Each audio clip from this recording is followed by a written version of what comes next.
150. Ese es el número exacto de hombres que dejé de respirar con mis propias manos.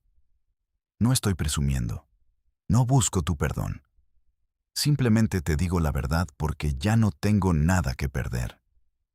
Mi hija de 12 años encontró mi diario hace 3 semanas. Ese cuaderno negro donde yo anotaba cada nombre, cada fecha, cada método. Ella leyó todo. Ahora me mira con esos ojos que antes me veían como un héroe, y yo sé que ve un monstruo. Por eso estoy aquí, grabando esto. Porque cuando ella crezca y busque respuestas en Internet, quiero que sepa toda la verdad. No la versión que le contaron sus tíos o la que inventará la prensa. La verdad real. La verdad podrida. Me llamo Manuel Cortés, pero en Sinaloa todos me conocían como el Verdugo. No porque yo haya elegido ese apodo. Me lo ganó. Lo ganó mi trabajo. Durante 14 años fui el ejecutor oficial del cártel de Sinaloa. Mi chamba era simple. Cuando alguien traicionaba a la organización, cuando alguien robaba, cuando alguien hablaba de más con los federales o con los contrarios, yo recibía una llamada, un nombre, una dirección, a veces una foto, y yo me encargaba de que esa persona desapareciera del mapa, pero no rápido, no limpio. Mi especialidad era enviar un mensaje, hacer que los demás aprendieran la lección sin necesidad de explicaciones. Nací en un pueblo de mierda que ni vale la pena nombrar. Un lugar donde la única diferencia entre la tierra y tu futuro es que la tierra al menos sirve para sembrar frijol. Mi papá trabajaba en una empacadora de tomates 12 horas diarias por 200 pesos. Mi mamá lavaba ropa ajena y vendía tamales en la esquina de la primaria. Éramos 6 hermanos. Dormíamos 3 en cada colchón tirado en el piso de tierra. En invierno el frío se metía por las rendijas de las paredes de lámina y te calabas los huesos. En verano el calor te cocinaba vivo. No teníamos ventilador. No teníamos futuro. Yo era buen estudiante. Eso es lo chistoso. Sacaba puras buenas calificaciones. La maestra de 6º grado le dijo a mi mamá que yo podía estudiar la secundaria, que tenía cabeza para los números. Mi mamá lloró de felicidad ese día. Me acuerdo perfecto. Hizo carne asada con lo poco que teníamos guardado y me dijo que yo iba a ser el que salvara a la familia, que yo iba a ser ingeniero o contador, que iba a tener un trabajo con aire acondicionado y corbata. Pobre mujer. No sabía que ya para entonces yo había conocido a los muchachos. Tenía 13 años cuando vi mi primer $1,000,000 en efectivo. Estaba afuera de la tienda del chino comprando un refresco con las monedas que había juntado recogiendo latas. Llegó una camioneta negra, vidrios polarizados, llantas cromadas que brillaban como espejos. Se bajaron 3 tipos. Uno de ellos era el Fantasma, el jefe de la plaza en ese entonces. Todos en el pueblo lo conocíamos. Todos le teníamos miedo y respeto. Él entró a la tienda y compró caguamas para todos sus muchachos. Cuando salió, me vio ahí parado con mi refresco de a 5 pesos y me preguntó si quería ganarme 1,000 varos. 1,000 pesos. Yo nunca había tenido ni 200 juntos en toda mi vida. Le dije que sí sin pensarlo. Ni siquiera pregunté qué tenía que hacer. El trabajo era simple. Llevar un paquete de un punto A a un punto B. Nada más. Me subí a la camioneta. El olor a piel nueva, a perfume caro, al aire acondicionado a todo lo que daba. Era como estar en otro planeta. Me dieron el paquete. Era una mochila deportiva pesada. Yo sabía perfectamente qué había adentro, pero no dije nada. Me llevaron al otro lado del pueblo. Toqué una puerta. Un tipo abrió, agarró la mochila, me dio otra más ligera de regreso. Volví a la camioneta. 10 minutos de trabajo. El Fantasma me dio un billete de 1,000 y me dijo que si quería seguir chambeando, que lo buscara. Esa noche llegué a mi casa y le di 500 pesos a mi mamá. Le dije que me los había ganado ayudando a descargar un tráiler de verduras. Ella me abrazó llorando. Mi papá me dio una palmada en el hombro y me dijo que ya era todo un hombre. Yo me sentí como un rey. Por primera vez en mi vida había resuelto algo. Había traído dinero a la casa. Los otros 500 me los gasté comprándole tenis nuevos a mi hermanita. Ella tenía 8 años y andaba con unos zapatos todos rotos que le habían regalado en la iglesia. Cuando se los di, se puso a brincar de felicidad. Esa imagen se me quedó grabada, esa sensación de poder, de ser importante, de ser útil. Empecé a trabajar todas las semanas para los muchachos. Al principio eran puros mandados simples, llevar paquetes, recoger sobres, ser el halcón en la esquina y avisar si veía patrullas. Me pagaban bien, 2,000 a la semana, luego 3,000, luego 5,000. A los 14 años yo ya ganaba más que mi papá en todo el mes. Dejé la escuela en primero de secundaria. Mi mamá lloró. Me rogó que no lo hiciera, pero yo ya había probado el dinero. Ya sabía lo que se sentía no tener hambre, no dormir con frío, comprar lo que se me antojara en la tienda sin tener que contar monedas. Fue el fantasma quien me enseñó a disparar. Tenía 15 años. Me llevó al monte con otros 3 chavos de mi edad. Nos dio una pistola a cada uno, una escuadra 9 milímetros. Nos puso a tirar contra árboles. Yo era bueno, muy bueno. Tenía pulso firme. No me temblaba la mano. El fantasma se dio cuenta. Me empezó a llevar a todas las prácticas. Me enseñó a limpiar el arma, a cargarla rápido, a dispararle a blancos en movimiento, a dispararle de noche, a dispararle desde un carro en marcha. Un día me dijo que ya estaba listo para el siguiente nivel. Me llevó a una casa de seguridad. Había un tipo amarrado a una silla. Estaba todo golpeado. Sangraba de la boca. Tenía un ojo morado e hinchado.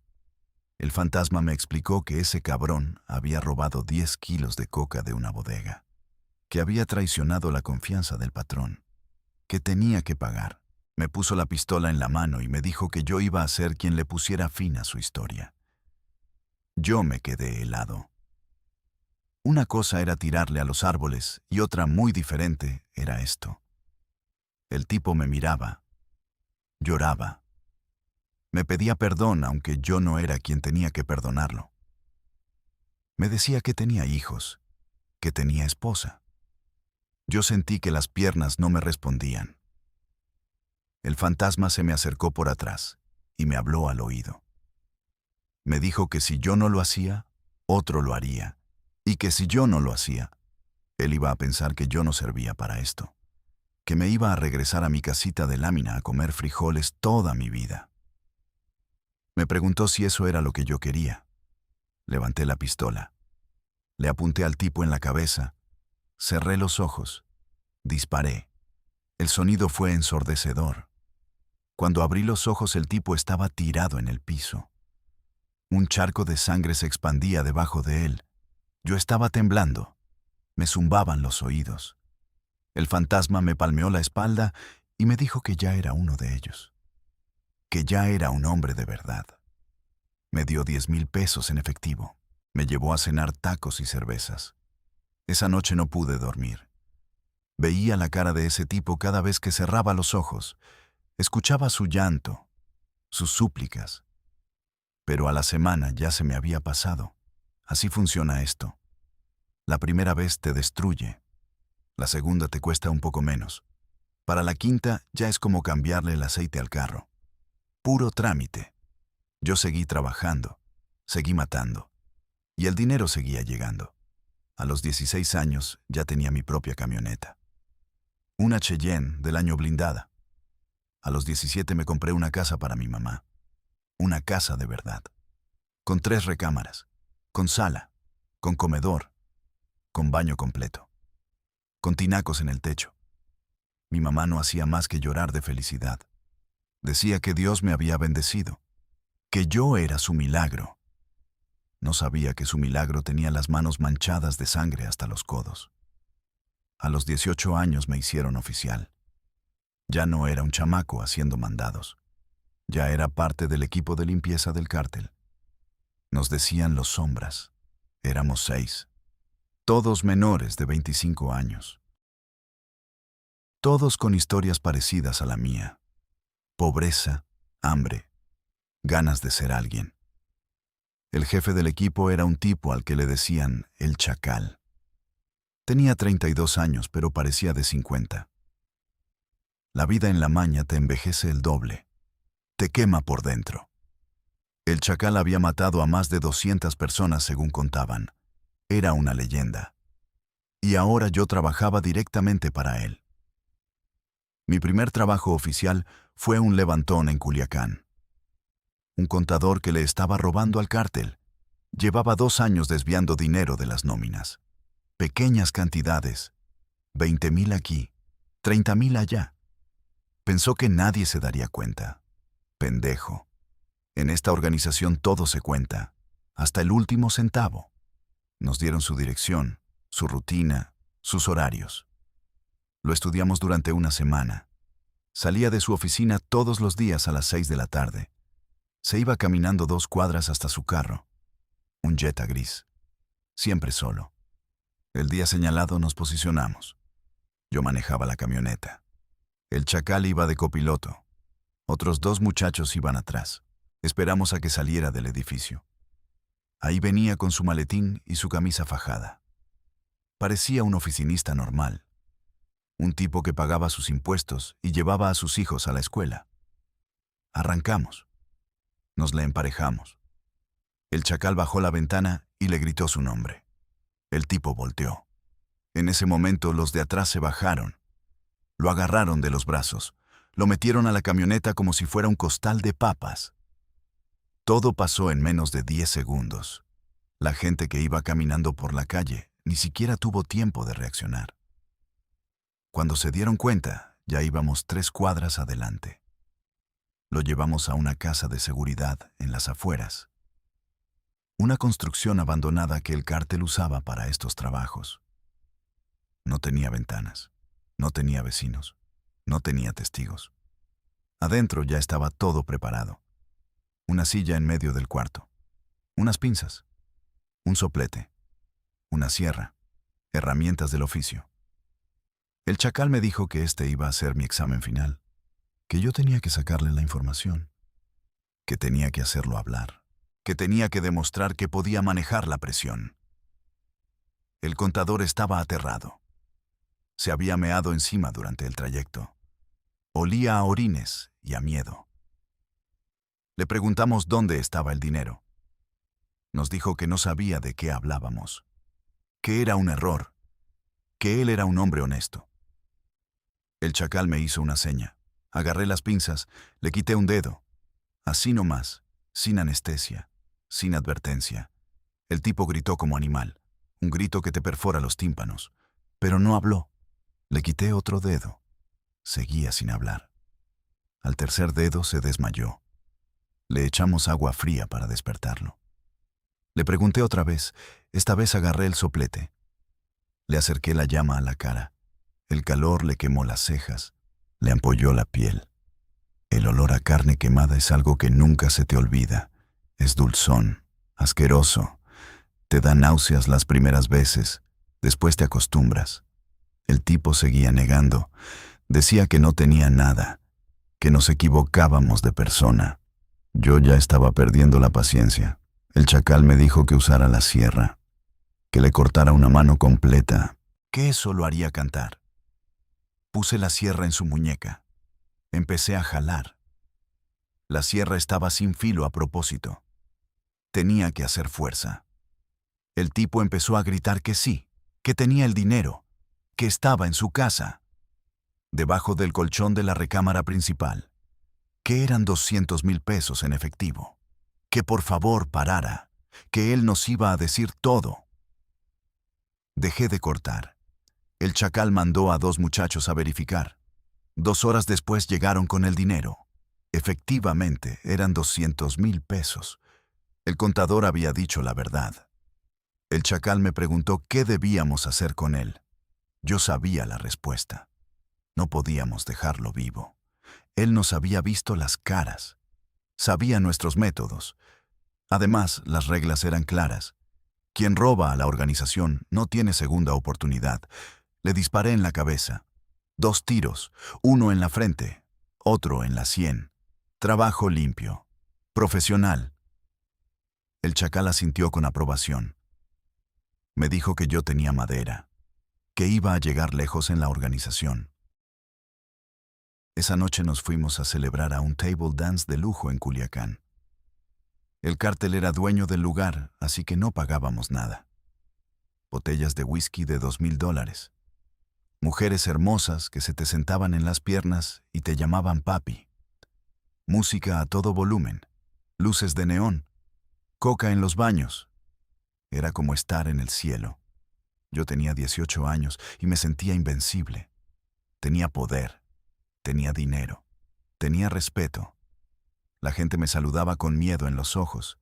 Las muchachas me buscaban porque sabían que yo traía billetes gordos en la cartera. Fue ahí donde conocí a Daniela.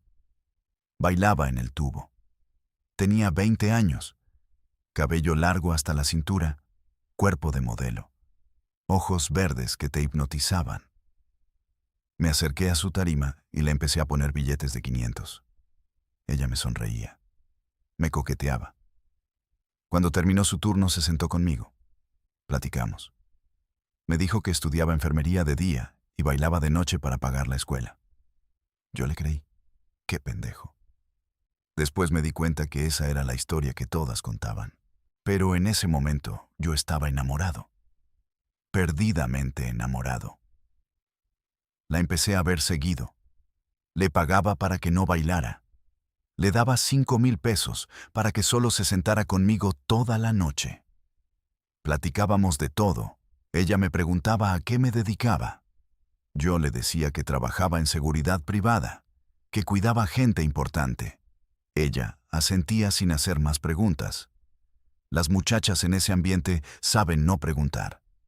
Saben que las respuestas pueden ser peligrosas. A los 3 meses, ella dejó el table dance. Le renté un departamento, le compré un carro, le di una tarjeta con límite abierto para que se comprara lo que quisiera. Ella dejó la escuela. Ya no necesitaba trabajar. Yo la mantenía. Ella era mía. Por fin tenía algo que cuidar, algo que me hacía sentir humano, algo más que sangre y pólvora. El trabajo seguía. Cada semana había alguien nuevo que eliminar. Un halcón que se pasó con los zetas, un distribuidor que cortaba la coca con demasiada basura, un comandante de la policía municipal que se puso abusado y quería más dinero del acordado, un periodista que publicó nombres y fotos. Cada caso era diferente, pero el final era el mismo. Todos terminaban muertos. Todos terminaban como advertencia. El cártel tenía reglas muy claras sobre cómo hacer los trabajos. Si era un traidor menor, lo ejecutabas rápido. Un tiro en la nuca. Lo dejabas tirado en un baldío con un narcomensaje. Si era un traidor mayor, la cosa cambiaba. Tenías que torturarlo. Tenías que grabarlo en video. Tenías que hacerlo sufrir para que todos vieran lo que pasaba cuando traicionabas a la organización. Esos videos se compartían en grupos de WhatsApp, en redes sociales, en páginas de narconoticias. Era publicidad, era terror, era control.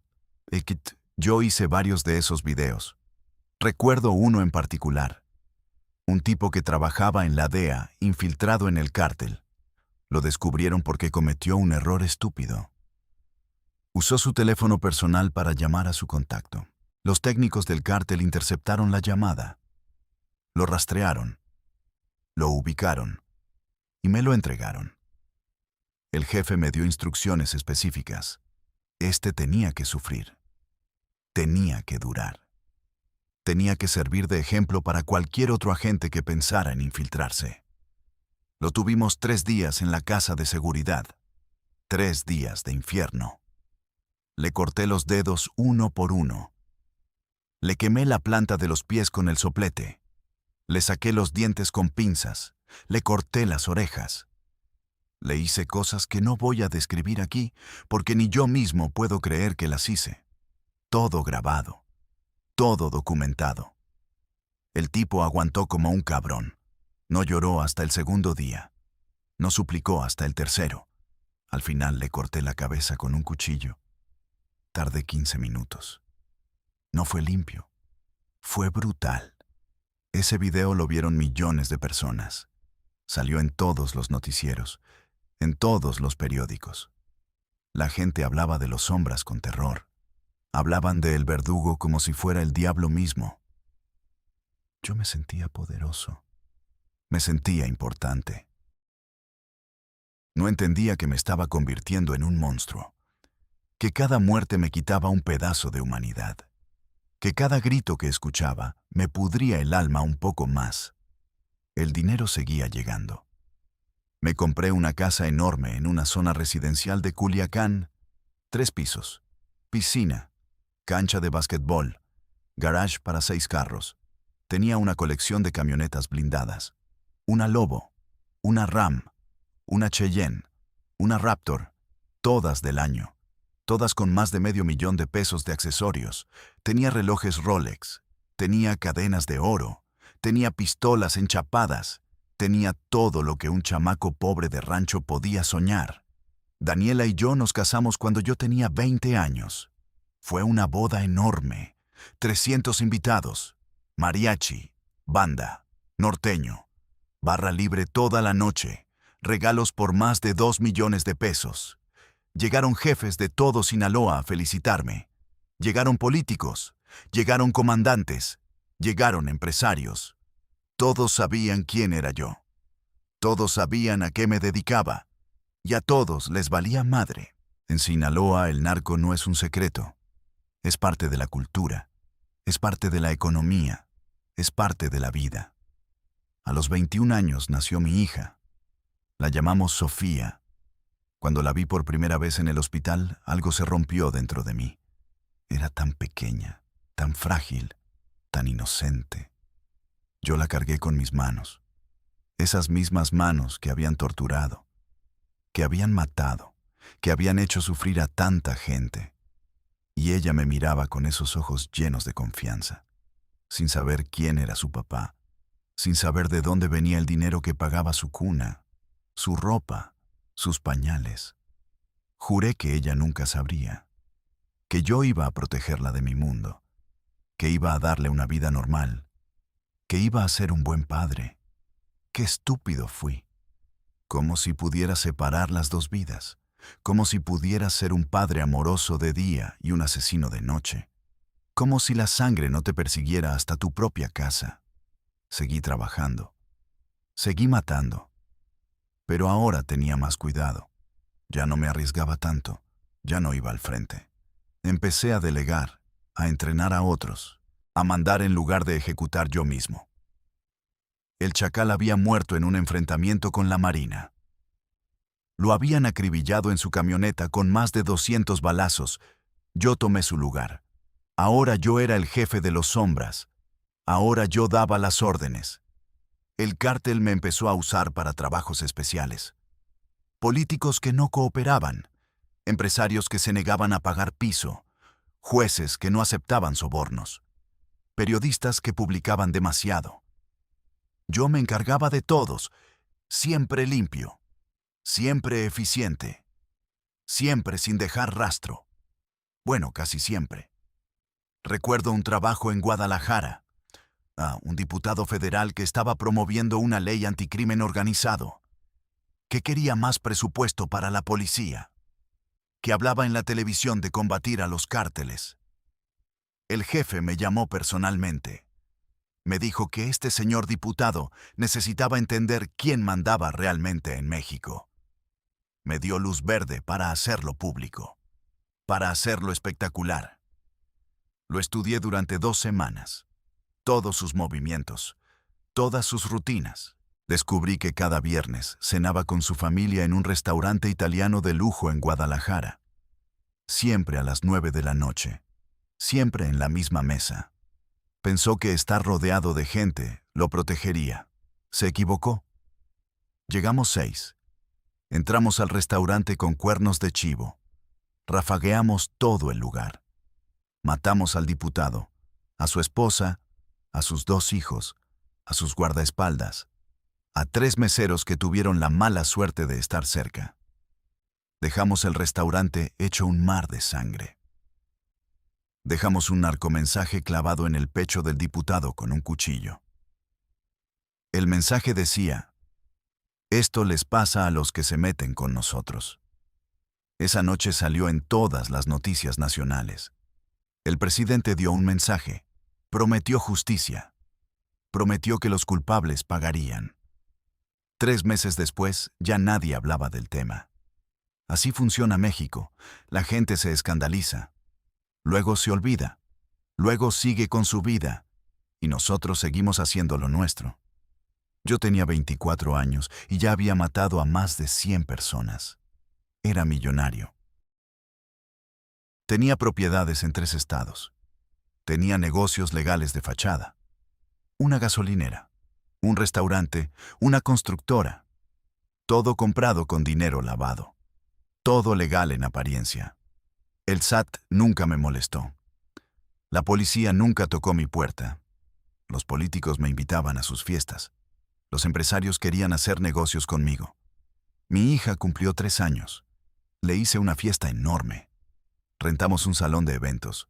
Contratamos payasos, magos, botargas, inflables. Había más de 100 niños. Daniela estaba feliz. Sofía estaba feliz. Yo estaba feliz. Por un momento olvidé quién era. Por un momento me sentí normal. Pero esa noche recibí una llamada. Un trabajo urgente. Un traidor de alto nivel. Tuve que irme de mi propia fiesta para ir a matar a alguien. Así era mi vida. Dividida. Esquizofrénica. Imposible. El traidor era uno de los nuestros. Un tipo al que le decían Elguero. Había trabajado conmigo durante 2 años. Lo consideraba mi amigo. Habíamos tomado cervezas juntos. Habíamos ido a los mismos antros. Nuestras familias se conocían. Pero el cabrón nos estaba vendiendo información a los Zetas. Les pasaba rutas. Les pasaba horarios de envíos. Les pasaba nombres de contactos. 3 operaciones habían salido mal por su culpa. El cártel había perdido 20 millones de pesos y 17 hombres habían muerto en emboscadas. Cuando me dieron la orden, no lo podía creer. Le marqué al jefe para confirmar. Me dijo que no había error, que tenían pruebas, grabaciones de llamadas, transferencias bancarias, fotografías de Elguero reuniéndose con un comandante Z en Nuevo Laredo. Todo estaba confirmado. El trabajo era mío. Tenía que ser yo porque éramos cercanos, porque él confiaría en mí, porque yo podía acercarme sin que sospechara. Lo cité en una casa de seguridad con el pretexto de planear un trabajo. Llegó tranquilo. Traía cervezas, traía botana. Se sentó en el sillón como si nada. Empezamos a platicar. Le ofrecí una cerveza. La abrió. Tomó un trago. Yo saqué mi pistola y se la puse en la cabeza. Su cara cambió completamente. De la risa pasó al terror en un segundo. Me preguntó qué pedo. Yo le dije que él sabía perfectamente qué pedo. Que dejara de hacerse pendejo. Empezó a suplicar. A decir que era mentira. Que alguien lo había levantado falso. Que él nunca traicionaría a la organización. Pero yo ya conocía esa canción. Todos dicen lo mismo cuando los agarran. Le mostré las fotos en mi celular, las llamadas grabadas, las transferencias. Su cara se descompuso. Supo que no había salida. Empezó a llorar. Me dijo que lo habían obligado, que los Zetas habían amenazado a su familia, que iban a matar a su mamá si él no cooperaba. Le dije que eso no importaba, que las reglas eran claras, que él las conocía desde el principio, que sabía las consecuencias. Me suplicó que pensara en su esposa, en sus hijos. Le dije que debió pensar en ellos antes de traicionar. Le amarré las manos, le encintó la boca. Llamé al equipo. Llegaron 4 muchachos. Entre todos los subimos a una camioneta. Lo llevamos al monte, a un lugar que usábamos para desaparecer cuerpos. El jefe había ordenado que esto fuera ejemplar, que lo grabáramos, que lo hiciéramos sufrir. El guero era un traidor de alto nivel. Su castigo tenía que ser proporcional. Cavamos un hoyo. Le quitamos la cinta de la boca. Le dije que podía decir sus últimas palabras. Me pidió que cuidara a su familia, que le dijera a su esposa que él la amaba, que les dijera a sus hijos que su papá había sido un pendejo, pero que los quería. Asentí. Sabía que era mentira. Sabía que nunca iba a hacer eso. Pero lo dejé morir con esa esperanza. Le disparé en las rodillas. Cayó al suelo gritando. Le disparé en los codos. Seguía gritando. Le vacié el cargador completo. 17 tiros. Uno por cada hombre que había muerto por su culpa. Cuando dejó de moverse, lo echamos al hoyo. Le prendimos fuego con gasolina. Esperamos a que el cuerpo se consumiera. Luego tapamos el hoyo con tierra. Pusimos encima unas piedras. Plantamos unos nopales. Nadie iba a encontrar ese cuerpo jamás. Regresé a mi casa a las 4 de la mañana. Daniela estaba dormida. Sofía estaba dormida. Entré a la regadera. Me tallé la piel hasta que me dolió. Pero el olor a carne quemada no se iba. Se te mete en la nariz, en la garganta, en el cerebro. Me quedé bajo el agua caliente hasta que se enfrió. Salí. Me tomé medio litro de whisky directo de la botella. Me acosté. No pude dormir. Veía la cara de Elguero cada vez que cerraba los ojos. A la mañana siguiente Sofía me despertó. Me dijo, papi, despierta. Vamos a desayunar. Le sonreí. La cargué. La llevé a la cocina. Daniela hizo hot cakes. Comimos en familia. Sofía me contó de su fiesta, de los payasos, de los regalos. Yo asentía. Sonreía. Por fuera era un papá normal. Por dentro estaba muerto. Esos fueron los peores años. Entre los 24 y los 28. Ahí fue cuando realmente perdí la cuenta de cuántos maté. Era tanto trabajo que ya no anotaba nombres, solo números. En mi diario negro escribía fechas y cifras. 15 de marzo 3, 22 de abril 5, 8 de junio 2, así durante años. Cuando llegué a 150 dejé de contar. Ya no importaba. Ya había cruzado todas las líneas. Ya no había regreso. El cártel estaba en guerra con los Zetas por el control de Nuevo León. Era una masacre diaria. Ellos mataban a los nuestros. Nosotros matábamos a los suyos. Levantones, descabezados, encobijados, colgados en puentes, mensajes escritos con sangre en las paredes. México se estaba convirtiendo en un infierno y nosotros éramos los demonios. Yo perdí la cuenta de cuántas casas de seguridad visité, cuántas personas torturé, cuántos cuerpos deshice en ácido, cuántos quemé, cuántos enterré en fosas clandestinas. Era una producción industrial de muerte. Yo era el gerente. Los muchachos eran los operadores y los traidores eran la materia prima. Hubo un trabajo que me marcó especialmente. Me ordenaron ejecutar a una familia completa.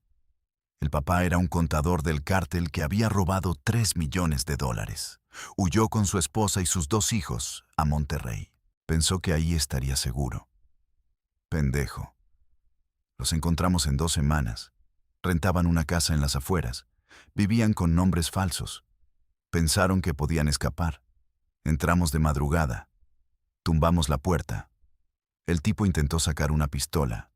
Le disparé en el brazo. Cayó. Su esposa empezó a gritar. Los niños empezaron a llorar. Uno tenía 8 años, el otro 6. Yo amarré al contador. Lo senté en una silla. Le dije que esto no era personal, que eran las reglas, que él sabía lo que iba a pasar cuando decidió robar. Le pregunté dónde estaba el dinero. Me dijo que ya no lo tenía, que se lo había gastado, que había pagado deudas. que había comprado la casa donde vivían. Le dije que eso no me importaba, que el dinero era lo de menos, que él había roto la confianza y que eso no tenía perdón.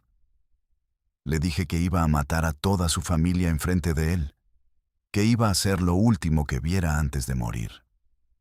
El tipo empezó a suplicar como nunca había visto a nadie suplicar. Se orinó encima, vomitó, me ofreció todo, me dijo que él podía conseguir el dinero, que le diera tiempo, que conocía a gente, que podía volver a trabajar para el cártel. Yo negué con la cabeza. Le dije que ya era tarde, que esa oportunidad se le acabó cuando decidió huir. Agarré mi pistola. La esposa gritó. Los niños lloraban. El contador me rogaba. Yo levanté el arma. Apunté a la esposa. Ella me miraba con esos ojos llenos de terror, llenos de súplica, como si con su mirada pudiera detenerme. Disparé. Cayó. Los niños gritaron mamá. Corrieron hacia ella. Yo los detuve. Los senté junto a su papá. El contador estaba en shock. No podía procesar lo que acababa de ver. Yo le dije que esto era su culpa, que él había condenado a su familia, que cada bala que yo disparara era responsabilidad suya. Apunté al niño mayor, el de 8 años. Me miraba llorando. Me preguntó, por favor, señor, no me mate. Yo cerré los ojos, disparé. Luego al de 6, luego al contador. Salí de esa casa y vomité en la calle. No era por debilidad, era por asco. Asco de mí mismo, de lo que me había convertido. Pero ya no podía parar. Ya estaba muy adentro. Ya había cruzado líneas que no se pueden descruzar. Esa noche llegué a mi casa y Sofía estaba viendo caricaturas. Me senté junto a ella. La abracé. Ella me preguntó por qué lloraba. Le dije que no lloraba, que me había entrado una basurita en el ojo. Ella me limpió la cara con su manita. Me dijo, te quiero, papi. Yo le dije, te quiero, princesa. Y en ese momento supe que algún día ella iba a descubrir quién era yo, y que ese día me iba a odiar, y que yo me lo merecía completamente. El dinero seguía llegando, pero ya no me emocionaba. Tenía cuentas en bancos de Panamá, de Islas Caimán, de Suiza, millones de dólares que nunca iba a poder gastar. Propiedades en 5 estados, ranchos, casas, departamentos, negocios, todo a nombre de prestanombres, todo imposible de rastrear. En papel yo era un empresario exitoso, en realidad era un asesino con traje.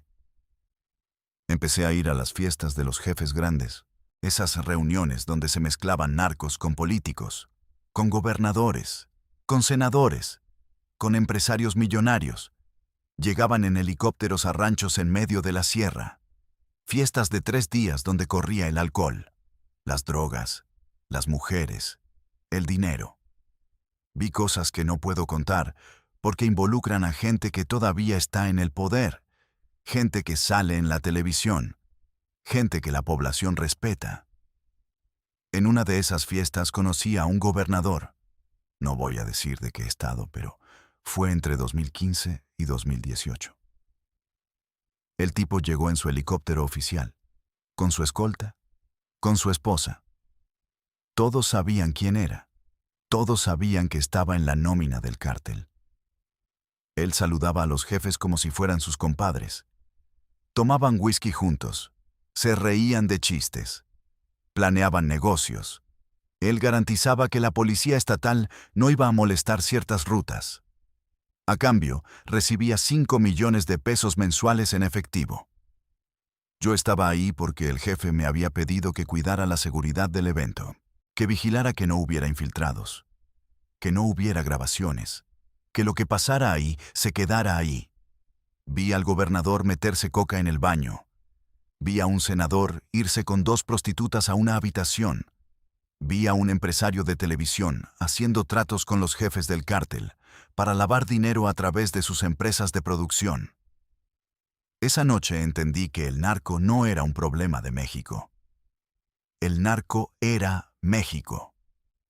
Estaba en todos los niveles, en todos los poderes, en todas las instituciones. Los que decían combatirlo de día lo financiaban de noche. Los que prometían seguridad eran los que más se beneficiaban del caos. Era un teatro. Una mentira que todos repetíamos porque nos convenía. Durante esos años empecé a tener pesadillas. Soñaba con todas las personas que había matado. Aparecían en mis sueños, me hablaban, me preguntaban por qué. Me mostraban a sus familias, a sus hijos huérfanos, a sus esposas viudas. Me despertaba gritando, sudando. Daniela me preguntaba qué me pasaba. Yo le decía que era estrés del trabajo, que nada importante. Ella dejó de preguntar. Creo que en el fondo ella sabía. ¿Cómo no iba a saber? Pero prefería no enfrentarlo. Prefería vivir en la mentira cómoda que yo le había construido. Sofía crecía. A los 7 años me preguntó a qué me dedicaba. Le dije que era empresario, que tenía negocios. Ella me preguntó qué tipo de negocios. Le dije que gasolineras y restaurantes. Ella asintió. Me preguntó por qué siempre andaba armado.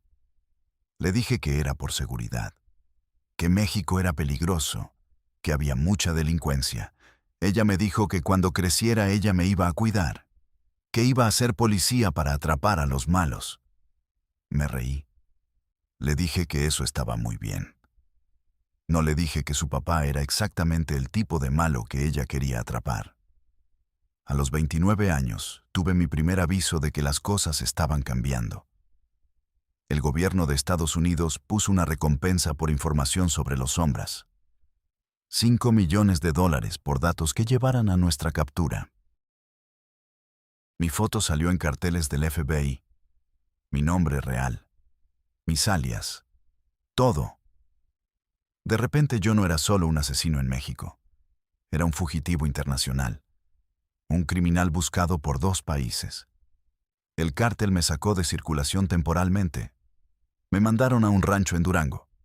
Ahí me quedé 6 meses escondido, sin poder ver a mi familia, sin poder salir, solo yo y 4 guardias. Me volví loco de aburrimiento, de soledad, de paranoia. Cada ruido era una redada. Cada helicóptero que pasaba era la Marina. Cada carro que se acercaba era mi fin. En esos 6 meses escribí la mitad de mi diario negro. Anoté todos los trabajos que recordaba, todos los nombres, todas las fechas, todos los métodos. No sé por qué lo hice. Quizá como confesión, quizá como evidencia por si algún día me agarraban, quizá porque necesitaba sacar de mi cabeza todo ese horror, ponerlo en papel, darle forma, hacerlo real fuera de mis pesadillas. Cuando volví a Culiacán, las cosas habían cambiado. Había nueva administración federal. El presidente estaba haciendo circo mediático con la lucha contra el narco. Había operativos todos los días, capturas, decomisos, enfrentamientos. La Marina había asesinado a 3 jefes importantes. El cártel estaba fracturado. Había disputas internas por el poder. Traiciones. Levantones entre la misma gente. A mí me pusieron a limpiar casa, a eliminar a los traidores internos, a los que querían hacer su propio cártel, a los que negociaban con el gobierno. En 3 meses, maté a 17 miembros de la organización. Gente con la que había trabajado, gente que conocía. Pero las órdenes eran claras. No había espacio para sentimientos, solo había espacio para lealtad. Fue en ese tiempo cuando empecé a beber más, a meterme más coca, a necesitar algo que me anestesiara, que me desconectara, que me hiciera olvidar aunque fuera por unas horas. Daniela se dio cuenta. Me dijo que buscara ayuda, que fuera a terapia. Me reí en su cara. Le dije, ¿qué terapia? ¿Cómo voy a llegar con un psicólogo y decirle que he matado a 150 personas? Que he torturado, que he descuartizado, que tengo pesadillas con los gritos de mis víctimas. Ella se puso a llorar. Me dijo que así no podíamos seguir, que ella no aguantaba más, Le propuse que nos fuéramos, que dejáramos todo, que agarráramos el dinero y desapareciéramos en otro país. Ella dijo que sí. Empezamos a planear. Busqué contactos en Argentina, en Uruguay, lugares donde podíamos comprar identidades nuevas, donde podíamos empezar de cero. Junté $3 millones en efectivo. Los guardé en una bodega. Esperaba el momento correcto para salir. Pero entonces pasó algo que lo cambió todo.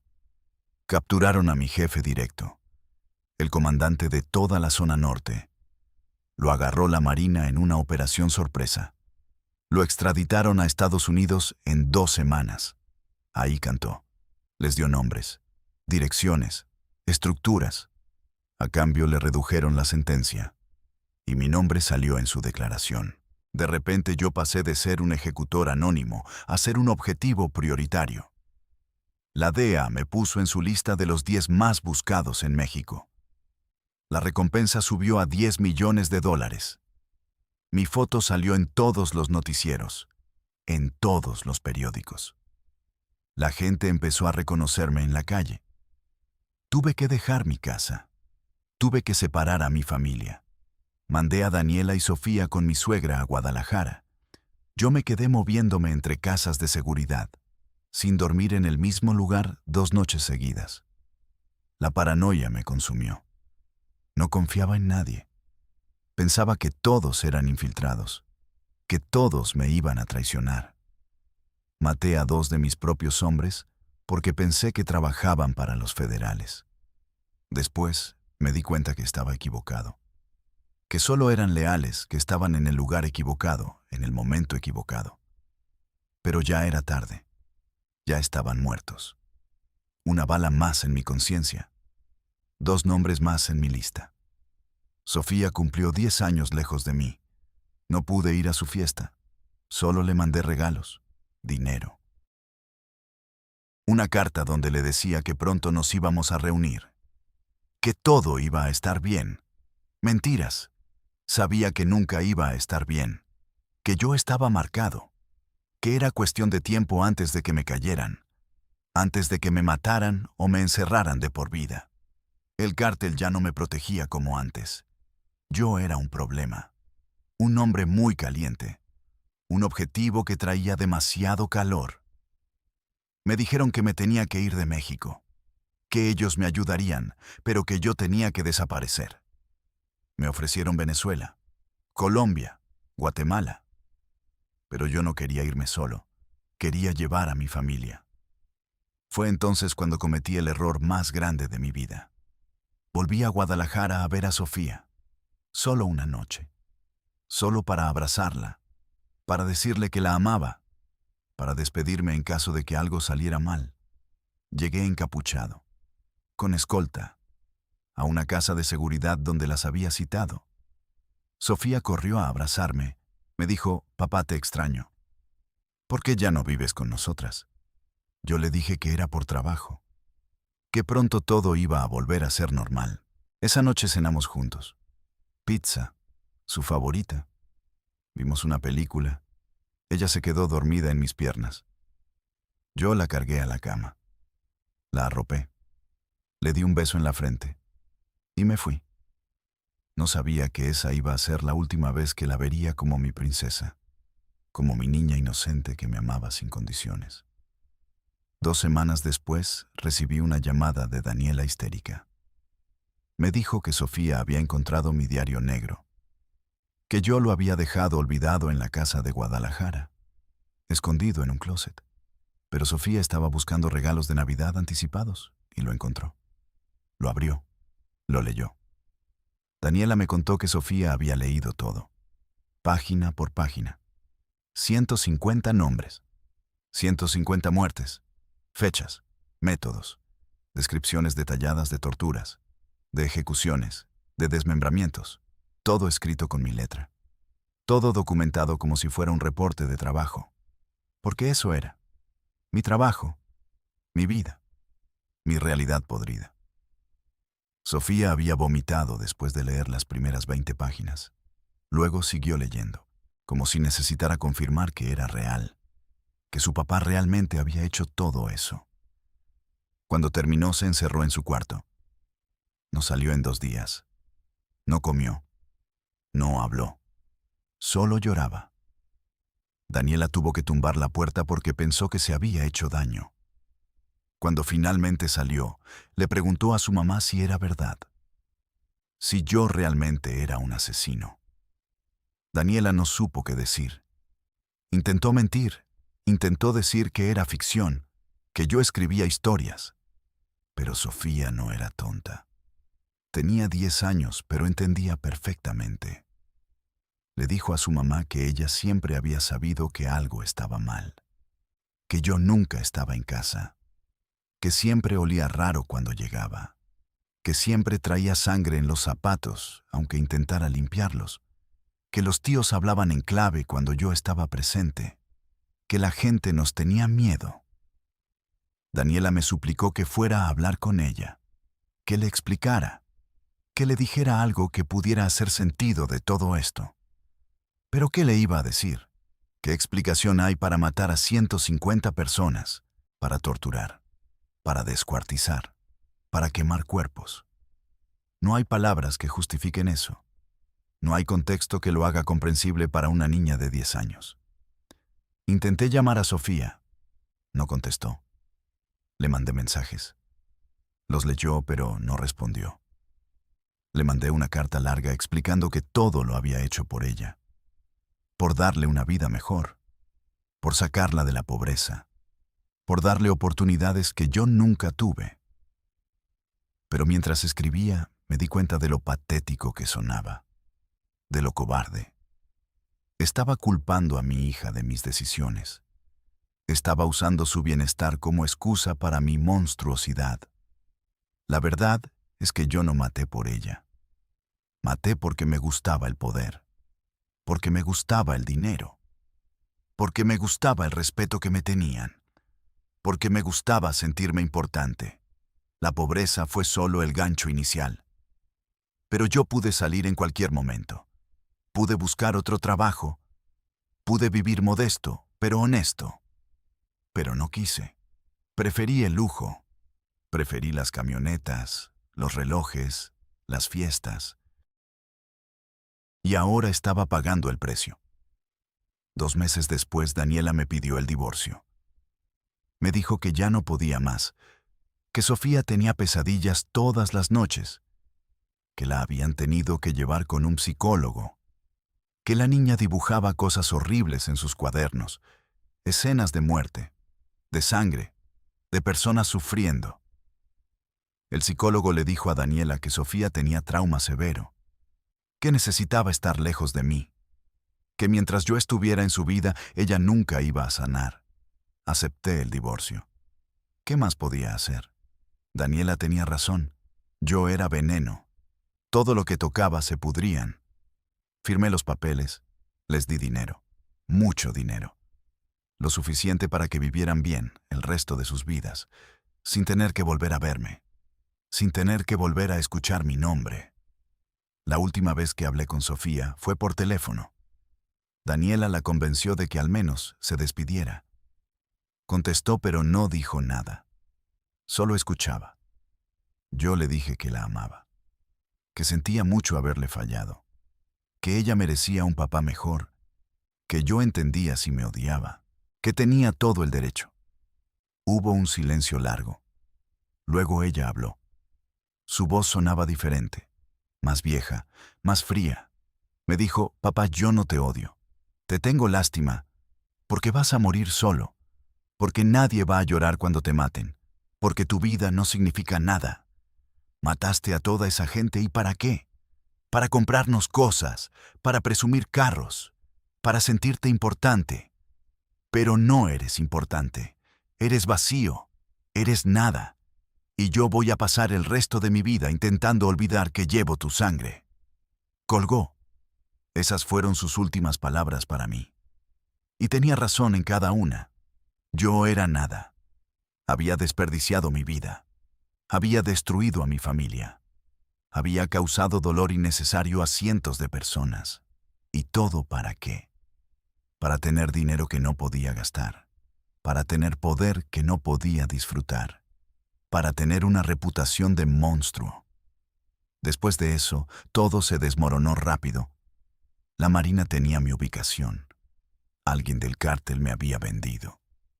Me movieron a una casa de seguridad en Nayarit, un lugar en medio de la nada. Solo yo y 3 guardias. Sabíamos que era cuestión de días, tal vez horas. Una madrugada escuchamos los helicópteros, luego los disparos. La Marina había rodeado la casa. Éramos 4 contra 50. No había salida. Mis guardias intentaron resistir. Los mataron en 5 minutos. Yo me escondí en un closet, cobarde hasta el final. Me encontraron. Me arrastraron afuera. Me tiraron al suelo. Me pusieron una rodilla en la espalda. Me esposaron. Esperaba que me ejecutaran ahí mismo.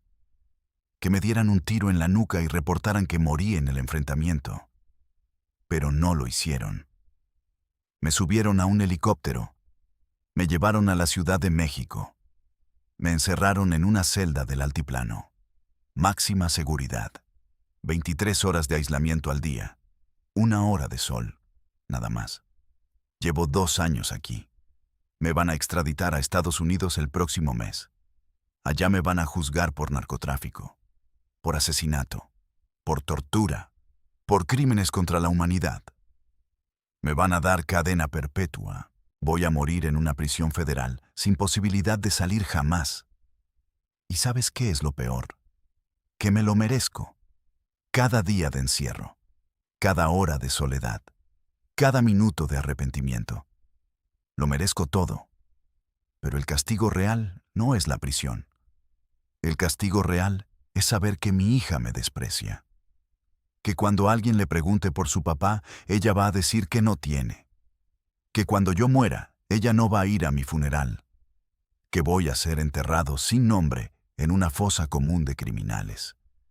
Grabo esta confesión porque quiero que Sofía sepa la verdad completa algún día. No la versión editada. No la versión heroica donde yo era un pobre que no tuvo opción. La verdad real. Que yo elegí esto. Que me gustó. Que me sentí poderoso. Que disfruté el dinero y el respeto. Y que cuando finalmente quise salir ya era demasiado tarde. Ya había cruzado líneas que no se pueden descruzar. Ya me había convertido en el monstruo que ella vio en ese diario. Si estás viendo esto, Sofía, quiero que sepas algo. Tú no eres como yo. Tú tienes mi sangre, pero no mi enfermedad. Tú puedes ser buena. Puedes ayudar gente. Puedes construir en lugar de destruir. No dejes que mis errores definan tu vida. No dejes que mi apellido te persiga. Cámbialo. Conviértete en alguien nuevo, alguien mejor. Y si algún día tienes hijos, cuéntales sobre mí. No para que me perdonen, sino para que aprendan. Para que sepan que el dinero fácil siempre tiene un precio. Que la violencia solo genera más violencia. Que no puedes construir una familia sobre cadáveres. Que eventualmente todo se derrumba. Y que cuando eso pasa no hay dinero ni poder que te salve de ti mismo. A todos los que están viendo esto y piensan que la vida del narco es glamorosa, que es corridos y camionetas y mujeres, les digo que es mentira. Es sangre, es paranoia, es soledad, es vivir sabiendo que en cualquier momento te van a traicionar o te van a matar. Es destruir todo lo que amas. Es convertirte en algo que ni tú mismo reconoces cuando te ves al espejo. Yo tuve todo. Dinero, poder, respeto, familia. Y lo perdí todo por ser codicioso, por ser violento, por creer que las reglas no aplicaban para mí. Ahora tengo 32 años y mi vida se acabó. Voy a pudrirme en una celda hasta que muera. Solo, odiado, olvidado. Esa es mi confesión, esa es mi verdad, esa es la historia de Manuel Cortés, el verdugo, el asesino de 150 personas, el papá que destruyó a su propia hija, el hombre que lo tuvo todo y lo perdió todo. Si algo bueno puede salir de esta historia, es esto. no seas como yo. Elige diferente, vive diferente, porque el infierno no es un lugar al que vas cuando mueres. El infierno es vivir sabiendo lo que hiciste. Y ese infierno no tiene salida. He completado la confesión completa de Manuel Cortés, el verdugo. La narrativa cubre su origen, ascenso, el horror cotidiano, el punto de quiebre con el descubrimiento de su hija, y su caída final con reflexión sobre las consecuencias de sus acciones. ¿Necesitas algún ajuste en el tono, la intensidad o alguna sección específica?